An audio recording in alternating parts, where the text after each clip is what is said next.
Hola, después de que Marcos compartió varias parábolas de Jesús, registró una serie de milagros que el Señor realizó, una vez más para ayudarnos a comprender quién era Jesús. Primero, llevó a sus lectores directamente a la creación, mostrándole cómo el Hijo de Dios, quien habló para que el mundo existiera, todavía tenía poder sobre las fuerzas de la naturaleza. Por lo general, Jesús y sus discípulos estaban exhaustos al final del día, con multitudes de personas que los rodeaban para ser sanados y bendecidos por sus enseñanzas. Finalmente, cuando se acercaba la noche, pudieron empujar sus barcas hacia el lago y cruzar al otro lado con la esperanza de descansar un poco de su trabajo. Lejos de la gente, a Jesús, de lo tan cansado que estaba, se le permitió quedarse dormido en una de las barcas. Sin embargo, en algún momento de la noche, una fuerte tormenta de viento amenazó con volcar la barca en donde dormía Jesús. Con las olas rompiendo sobre ellos, despertaron a Jesús. Y con voces asustadas querían saber por qué les permitiría morir así. Jesús procedió a calmar la tormenta con las palabras: «Paz, estad en silencio». Luego cuestionó gentilmente su fe, mientras ellos estaban asombrados y se miraban el uno al otro. Su miedo a la tormenta fue reemplazado por un miedo y reverencia asombrosos, porque en Jesús había demostrado ser el Hijo de Dios, creador del universo. Así que sin más, iniciamos este análisis y repaso maravilloso de la lección número 5, que lleva como título Milagros alrededor del lago. Y vamos con nuestro versículo para memorizar. Pero Jesús no le permitió, sino le dijo: «Vete a tu casa, a los tuyos, y cuéntales cuán grandes cosas el Señor ha hecho contigo, y cómo ha tenido misericordia de ti». Marcos capítulo 5, verso 19. Amén. El mar de Galilea es un lago relativamente pequeño, de 21 kilómetros con 13 millas de largo y 13 kilómetros de ancho. Era la masa de agua más grande de las ciudades locales que Jesús visitó en Galilea, incluida Nazaret, donde él creció. Marcos se centra en los milagros que revelaron quién era Jesús. Jesús fue quien habló a los vientos y a las olas para calmar una tormenta. Habló con una legión de demonios, obligándolos a entrar a una manada de cerdos. Sanó a una mujer que simplemente tocó el borde de su manto. Resucitó a una niña con un simple toque y una palabra. Y alimentó a una gran multitud con el pequeño almuerzo de un niño. Luego vemos cómo Jesús envió a sus 12 discípulos a una misión de predicación propia, y la historia de cómo Juan el Bautista había perdido la vida por predicar el mismo mensaje de arrepentimiento que ellos predicaban. Nuevamente, Marcos quiere que sepamos el costo del discipulado. Y algo que no debemos olvidar es la razón por la cual Jesús realizó todos estos milagros. Pues tal como nos señala nuestro texto principal en Marcos 5, capítulo 19, el cual nos dice: «Pero Jesús no se lo permitió, sino que le dijo: Vete a tu casa, a los tuyos, y cuéntales cuán grandes cosas el Señor ha hecho contigo y cómo ha tenido misericordia de ti». Vemos que Él lo hizo por amor y compasión, y que ese también debe ser el motivo de nuestro discipulado. Iniciamos. Empezamos analizando la historia ubicada en Marcos capítulo 4, verso 35 al 41. Nos habla de Jesús calmando la tempestad y dice de la siguiente manera: «Aquel día, cuando llegó la noche, les dijo: pasemos al otro lado». Una vez despedida la multitud, se lo llevaron tal como estaba en la barca. También había otras barcas, pero se levantó una gran tempestad de viento que echaba las olas en la barca, de tal manera que ya se anegaba. Él estaba en la popa durmiendo sobre un cabezal. Lo despertaron y le dijeron: «Maestro, ¿no tienes cuidado que perecemos?». Él, levantándose, reprendió al viento y dijo al mar: «Calla, enmudece». Entonces cesó el viento y sobrevino una gran calma, y les dijo: «¿Por qué estáis así amedrentados? ¿Cómo no tenéis fe?». Entonces sintieron un gran temor y se decían el uno al otro: «¿Quién es este que aun el viento y el mar le obedecen?». Absortos de hacer sus esfuerzos vanos por salvarse, los discípulos se habían olvidado de que Jesús estaba en la barca. Y viendo que sus labores no daban resultados y que tenían la muerte delante de sí, se acordaron de Jesús, su única esperanza. Sus clamores despertaron al Maestro, pero cuando miraron su rostro, vieron la paz del cielo y un amor tierno y abnegado. Entonces clamaron: «Sálvanos, que perecemos». Entonces levantó la mano tan a menudo como lo empleaba en hechos de misericordia y dijo: «Al mal airado, calla, enmudece». Así como Jesús reposaba por la fe en el cuidado del Padre, así también hemos de confiar nuestro cuidado en las manos de nuestro Salvador. Dios tiene a su disposición el cielo y la tierra y sabe exactamente lo que necesitamos. Pero solamente podemos ver a corta distancia, solo vemos lo que está delante de nosotros. Y es por eso que las perturbaciones de esta tierra nos hacen desfallecer. Pero, como nos dice la palabra de Dios, en Mateos 10:31, que ni siquiera cae un pajarillo al suelo sin que lo note el Padre.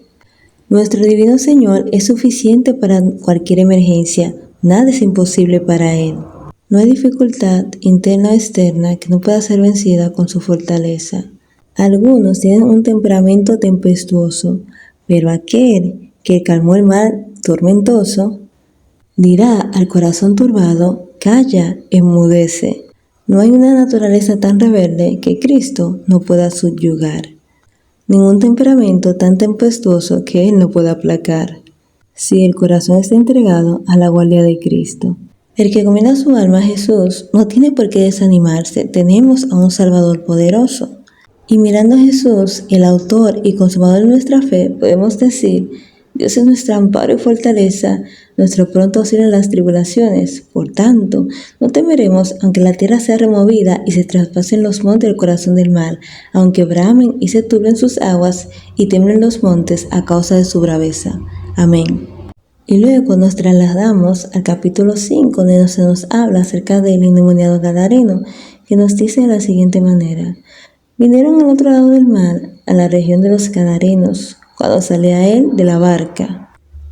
Enseguida vino a su encuentro de los sepulcros un hombre con un espíritu impuro que habitaba en los sepulcros y nadie podía atarlo, ni aun con cadenas. Muchas veces había sido atado con grillos y cadenas, pero las había hecho pedazos y desmenuzado los grillos. Nadie lo podía dominar, y siempre de día y de noche andaba gritando en los montes y los sepulcros, hiriéndose con piedras. Cuando vio pues a Jesús de lejos, corrió y se arrodilló ante él, y clamando a gran voz dijo: ¿Qué tienes conmigo, Jesús, Hijo de Dios Altísimo? Te conjuro por Dios que no me atormentes, porque le decía: sal de este hombre, espíritu impuro. Jesús le preguntó: ¿cómo te llamas? Y respondió diciéndole: yo me llamo porque somos muchos. Y les rogaba mucho que no los enviara fuera de aquella región. Estaba allí cerca del monte un gran hato de cerdos paciendo. Y le rogaron todos los demonios diciendo: envíanos a los cerdos para que entremos en ellos. Jesús de inmediato les dio permiso, y saliendo aquellos espíritus impuros, entraron en los cerdos, los cuales eran como 2000. El hato se precipitó al mar como por un despeñadero, y en el mar se ahogaron. Los que cuidaban los cerdos huyeron y dieron aviso en la ciudad y en los campos, y la gente salió a ver qué era aquello que había sucedido. Llegaron a Jesús y vieron al que había estado atormentado por el demonio, el que había tenido la legión, sentado y vestido y en su juicio cavar, y tuvieron miedo. Y los que lo habían visto les contaron lo que había acontecido a aquel que había tenido el demonio y a lo de los cerdos. Entonces comenzaron a rogarle que se fuera de sus contornos. Al entrar él en la barca, el que había estado endemoniado les rogaba que lo dejara quedarse con él. Pero Jesús no se lo permitió, sino que le dijo: vete a tu casa y a los tuyos y cuéntale cuán grandes cosas el Señor ha hecho contigo y cómo ha tenido misericordia de ti. Él se fue y comenzó a publicar en Decápolis cuán grandes cosas había hecho Jesús con él, y todos se maravillaban. Al mandato de Jesús, los espíritus malignos abandonaban a sus víctimas. Pero al permitirle Jesús a los demonios entrar en el hato de cerdos, los habitantes de Gadara valoraron más sus puercos que las bendiciones que habían recibido. Le rogaron al divino médico que se alejara y tal cosa era el resultado que Satanás quería conseguir. Echando culpa de la pérdida a Jesús y despertando sus temores, Satanás consiguió que ese pueblo no escuchara las palabras de Jesús y que no pudiera hacer milagros allí. El enemigo acusa constantemente a los cristianos de causar pérdidas, padecimientos y desgracias. Sin embargo, estos son provocados por sus mismos agentes. Este acontecimiento fue realizado para que los discípulos pudieran ver el poder malévolo de Satanás sobre los hombres, pero también sobre los animales. Pues quería que los discípulos conocieran al enemigo que van a afrontar y que no fueran engañados por sus artificios. Además, quería que el pueblo de esa región supiera que Jesús tenía el poder para romper las ligaduras de Satanás y liberar a los cautivos. Y bueno, aunque Jesús se alejó, los hombres tan increíblemente liberados, quedaron para proclamar las misericordias de Dios. Entonces, a pesar de que Satanás quería impedir la predicación del evangelio por las personas egoístas de Gadara que solamente pensaban en los cerdos, nos dice que los hombres que él sanó fueron testigos de su poder y sirvieron de agentes. O sea, de todas formas, él predicó a través de sus obras. Luego Jesús volvió a Decápolis y durante 3 días miles de habitantes recorrían a él. Y contemos con la historia de la hija de Jairo y la mujer con el flujo de sangre. Marcos, capítulo 5, verso 21 en adelante, nos relata lo siguiente. Al pasar otra vez Jesús en una barca a la otra orilla, se reunió a su alrededor una gran multitud. Y él estaba junto al mar, y vino un alto dignatario de la sinagoga, llamado Jairo. Al verlo, se postró a sus pies, y le rogaba mucho, diciendo: mi hija está agonizando, ven y pon las manos sobre ella para que sea salva y viva. Fue pues con él, y lo seguía una gran multitud, y lo apretaban. Pero una mujer que desde hacía 12 años padecía de flujo de sangre, y había sufrido mucho a mano de muchos médicos, y había gastado todo lo que tenía, y de nada le había servido, antes le iba peor. Cuando ella habló de Jesús, se acercó por detrás entre la multitud y tocó su manto, porque decía: si toco tan solo su manto, seré salva. Inmediatamente la fuente de su sangre se secó y sintió en el cuerpo que estaba sana de su azote. Luego Jesús, conociendo en sí mismo el poder que había salido de él, por ver nuestra multitud, preguntó: ¿quién ha tocado mis vestidos? Sus discípulos le dijeron: ¿ves que la multitud te aprieta y preguntas quién me ha tocado? Pero él miraba alrededor para ver quién lo había hecho. Entonces la mujer, temiendo y temblando, sabiendo lo que en ella había sido hecho, vino y se postró delante de él y le dijo toda la verdad. Él le dijo: hija, tu fe te ha salvado, vete en paz y queda sana de tu enfermedad. Mientras él aún hablaba, vinieron de casa del alto dignatario de la sinagoga, o sea Jairo, diciendo: tu hija ha muerto, ¿para qué molestas más al maestro? Pero Jesús, luego que oyó lo que se decía, dijo al alto dignatario de la sinagoga: no temas, cree solamente. Y no permitió que lo siguiera nadie, sino Pedro, Jacobo y Juan, hermano de Jacobo. Vino a casa del alto dignatario de la sinagoga y vio el alboroto y los que lloraban y lamentaban mucho. Entró y les dijo: ¿por qué alborotáis y lloráis? La niña no está muerta, sino dormida. Y bueno, dice aquí, verso 40, y se burlaban de él. Pero él, echando fuera a todos, tomó al padre y a la madre de la niña y a los que estaban con él, y entró donde estaba la niña, tomando la mano de la niña, y le dijo: Talita cumi, que significa: niña, a ti te digo, levántate. Inmediatamente la niña se levantó y andaba, pues tenía 12 años. La gente se llenó de asombro, pero él les insistió en que nadie lo supiera y dijo que debían de comer a la niña. Y vamos a iniciar con la mujer del flujo de sangre, pues 12 años parece mucho tiempo. ¿Recuerdas qué estabas haciendo hace 12 años y cuántas cosas han cambiado desde ese entonces? 12 años es un periodo terriblemente largo cuando se sufre una enfermedad incurable como la de la historia.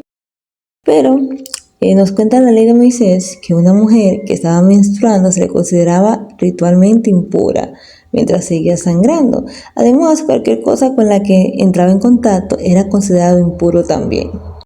Y cualquier cosa que tocaba lo que ella había tocado se volvió inmunda también. Eso es lo que nos dice Levítico capítulo 15, versos 25 y 26. Cada día, esta mujer descrita en Marcos 5 se despertaba con el mismo problema, una hemorragia incurable. Había gastado todo lo que tenía y había probado muchos tratamientos, pero a pesar de ello su problema empeoraba. Estaba condenada al ostracismo, excluida y avergonzada. Con el paso del tiempo, la pérdida de sangre la tenía debilitada, imagínese usted. Cada día le resultaba más difícil cuidar de sí misma y evitar las miradas de tantas personas que conocían su problema y que la juzgaban por hecho. Pero luego oyó hablar de Jesús, sobre cómo curaba y ayudaba a las personas. Aferrada a esta esperanza, decidió llegar a él a toda costa. Era imposible cruzar esa multitud, ¿no? Y quería pasar inadvertida, así que decidió únicamente acercarse lo suficiente para poder tocar su manto. Pensó para sí misma, si pudiera tan solo tocar su manto, sería sanada. Cuando sus dedos rozaron el manto de Jesús, dejó de sangrar e inmediatamente sintió que su sufrimiento se había acabado, estaba curada y su vida entera había cambiado. Si tenía hijos que cuidar, ahora sería capaz de hacerlo. Si nunca había tenido hijos, ahora podría tenerlos. Ya no tenía una carencia de hierro, así que no solo se encontraba mejor, sino que se sentía fuerte otra vez. Y gracias a las palabras edificantes y alentadoras de Jesús, no solo recobró su autoestima, sino que podía ir con la cabeza bien alta. Su encuentro con Jesús le había cambiado física, mental y espiritualmente. Jesús sabía que alguien con una gran necesidad le había tocado. Con fe, esta mujer había rehusado permitir que la situación o que la multitud le impidieran llegar a Jesús. Esta era su última oportunidad para ser curada y había resuelto llegar a Él. ¿Y tú, cuán decidido estás para conectarte con tu Salvador? Continuamos con la historia de Jairo, imaginándonos cómo puede sentirse el corazón de un padre al ver que su hijita se le está muriendo. Esa era la situación de Jairo, su historia, aparentemente condenada a la pena, al luto. Resultó ser todo lo contrario, pues vemos como Jairo, este líder de esta sinagoga local, se dirige en busca del hombre del que dicen que hace milagros. Lo busca por todas partes hasta dar con Jesús. Cayendo a sus pies, implora que vaya a sanar a su hija y Jesús se encamina hacia la casa de él, abriéndose paso entre la densa multitud, solo para ser interrumpido a mitad de camino por la noticia de que su hija ha muerto. Jairo está aturdido, pero una chispa de esperanza se enciende de nuevo en él cuando Jesús le dice: no temas, cree solamente y serás salva. ¡Wow! ¡Qué invitación tan esperanzadora! La esperanza se convierte en realidad cuando Jesús le devuelve la vida a la niña. Hay un proverbio en Salomón que está en el capítulo 13, verso 12. La esperanza que se demora es tormento del corazón. Árbol de vida es un deseo cumplido. Tener esperanza no significa vivir una vida sin problemas y de dichas constantes, sino seguir viviendo una flecha que señala la dirección a tomar. Esta flecha indica que con Jesús podemos estar seguros de que lo mejor está por venir. Esperar es vivir en un mundo de pecado con decepción y todo lo que conlleva, pero sabiendo que Jesús nos ayuda en cada momento. Esperar es anticipar el día en que algo mejor será realidad. Esperar es saber que la semilla pronto se convertirá en un árbol que da frutos. Esperar es caminar por la vida como Jairo. Cuando Jairo se enfrentó a la tragedia de la pérdida, miró hacia Jesús. ¿Y tú? ¿Hacia dónde miras en tus momentos más angustiantes? Pero ahora vamos a estudiar lo que nos dice el capítulo 6, Jesús en Nazaret y la misión de los 12 discípulos. Salió Jesús de allí y vino a su tierra y lo seguían sus discípulos. Cuando llegó el sábado comenzó a enseñar en la sinagoga y muchos oyéndolo se admiraban y preguntaban: ¿de dónde saca estas cosas? ¿Y qué sabiduría es esta que le es dada? Y estos milagros que por su mano son hechos. ¿No es este el carpintero, hijo de María, hermano de Jacobo, de José, de Judá y de Simón? ¿No están también aquí con nosotros sus hermanas? Y se escandalizaban de él. Pero Jesús le dijo: no hay profeta sin honra, sino en su propia tierra, entre sus parientes y en su casa. Y, como nos dice tristemente el verso 5 del capítulo 6, no pudo hacer allí ningún milagro, salvo que sanó a unos pocos enfermos poniendo sobre ellos sus manos, y estaban asombrados de la incredulidad de ellos. En la misión de los 12 vemos cómo Jesús recorría las aldeas y enseñaba. Después llamó a los 12 y comenzó a enviarlos de dos en dos. Le dio autoridad sobre los espíritus inmundos y les mandó que no llevaran nada por el camino, sino solamente bastón. Ni bolsa, ni pan, ni dinero en el cinto, nada, sino que calzaran sandalias y no llevaran dos túnicas. Y añadió: donde quiera que entréis a una casa, posad en ella hasta que salgáis de aquel lugar. Y si en un lugar no os recibe ni os oye, salid de ella y sacudid el polvo que está debajo de vuestros pies para testimonio a ellos. De cierto os digo que en el día de juicio será más tolerable el castigo para lo de Sodoma y Gomorra que para aquella ciudad.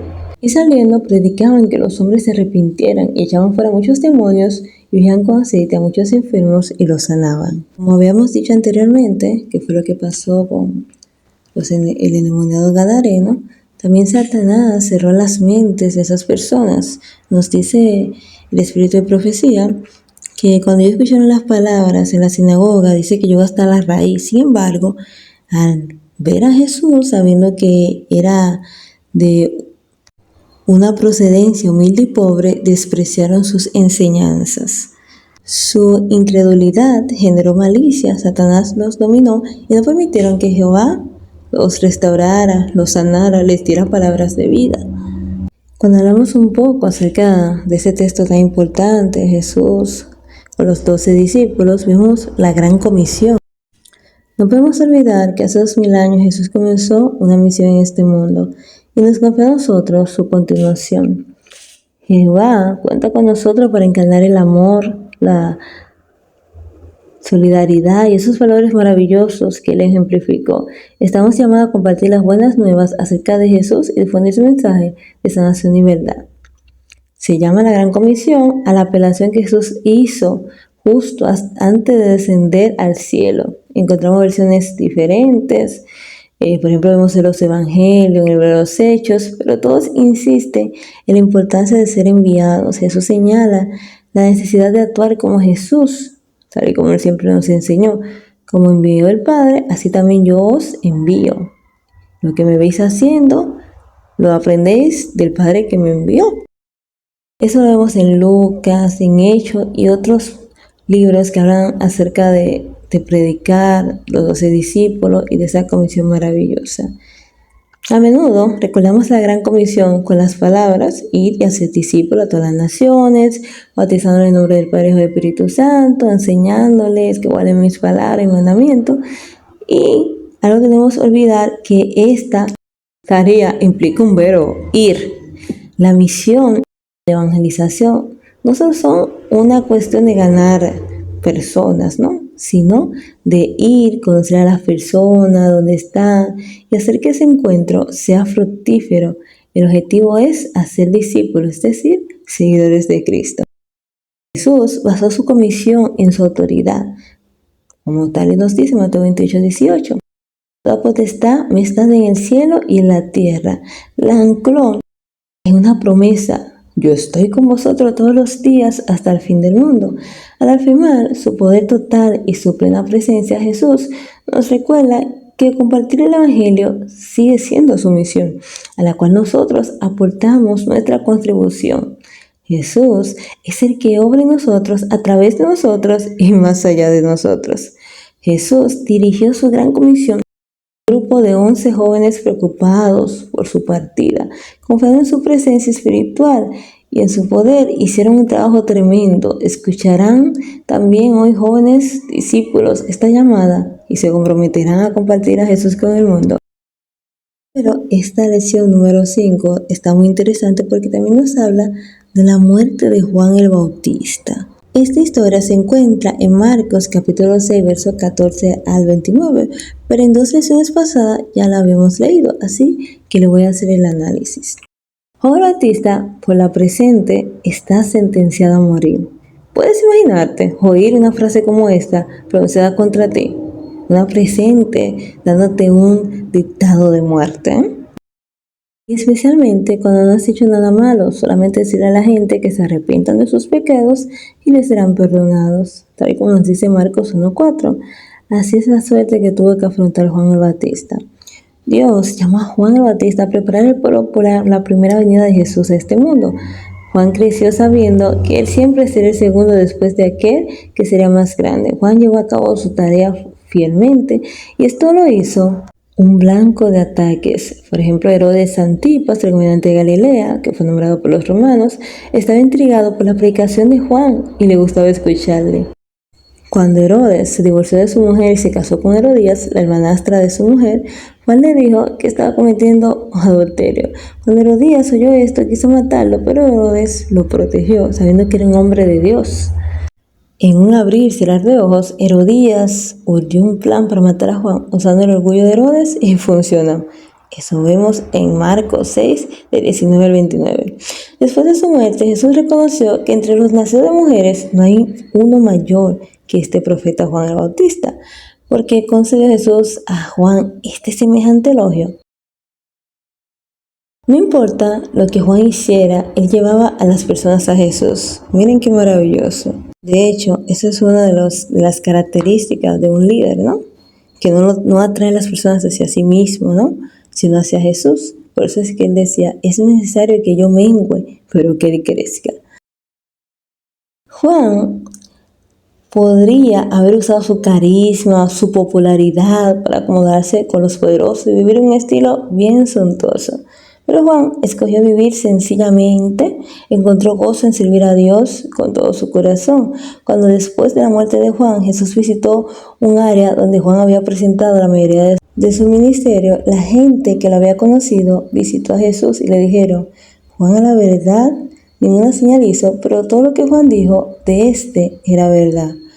Lo vemos en Juan 10, verso 41. Y de la muerte de Juan nos trasladamos a la alimentación de los 5,000 y a Jesús andando sobre el mar. Iniciamos. Uno de mis versículos favoritos. Entonces los apóstoles se reunieron con Jesús y le contaron todo lo que habían hecho y lo que habían enseñado. Él les dijo, venid vosotros aparte a un lugar desierto y descansad un poco, porque eran muchos los que iban y venían, de manera que ni aún tenían tiempo para comer. Y se fueron solos a una barca, a un lugar desierto, pero muchos los vieron ir y los reconocieron. Entonces muchos fueron allá a pie desde las ciudades. Y llegaron antes que ellos y se juntaron a él. Salió Jesús y vio una gran multitud y tuvo compasión de ellos, porque eran como ovejas que no tenían pastor, y comenzó a enseñarles muchas cosas. Cuando ya era muy avanzada la hora, sus discípulos se acercaron a él y le dijeron, el lugar es desierto y la hora ya va muy avanzada. Despídelos para que vayan a los campos y las aldeas de alrededor y compren pan, pues no tienen que comer. Respondiendo él les dijo, dadle vosotros de comer. Ellos le dijeron, ¿quieres que vayamos y compremos pan para 200 denarios y los demos a comer por ese precio? Y le preguntó, ¿cuántos panes tenéis? Y a saber le dijeron, 5 panes y 2 peces. Entonces le mandó que hicieran recostar a todo el grupo en una hierba verde. Se recostaron por grupo de 100 en 100 y de 50 en 50. Y entonces tomó los 5 panes y los 2 peces, y levantando los ojos al cielo, los bendijo, los partió y los puso delante de los discípulos. Y luego, de algo maravilloso, todos comieron y se saciaron. Y recogieron de los pedazos y lo que sobró de los peces 12 cestas llenas.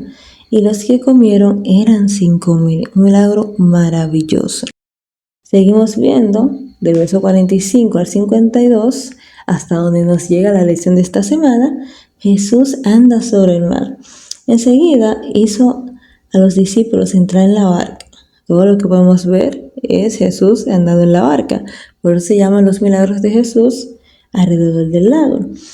Y pues después que ellos entraron en esta barca, se fueron para Betsaida, en la otra ribera, en tanto que él despedía a la multitud. Y después que los despidió, se fue al monte a orar. Al llegar a la noche, la barca estaba en medio del mar y él solo en tierra. Viéndolos remar con gran esfuerzo, porque el viento les era contrario, cerca de la 4ª vigilia de la noche, vino a ellos andando sobre el mar y quería adelantársele.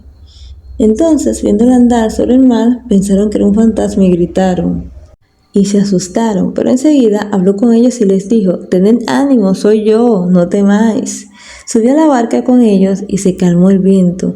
Ellos se asustaron mucho y se maravillaban pues aún no habían entendido lo de los panes por cuanto estaban endurecidos sus corazones. En esta historia maravillosa vemos cómo nuestro Salvador se compadece de las personas, siempre con ese tierno amor, siempre con esa benignidad hacia las personas que lo necesitaban y suplía todas sus necesidades espirituales, físicas, emocionales. Sin embargo, hay un texto súper importante que nos dice que este milagro endurecía sus corazones. Recordemos que había una opinión popular que el Salvador, el Mesías, era un príncipe que lo iba a libertar, ¿no?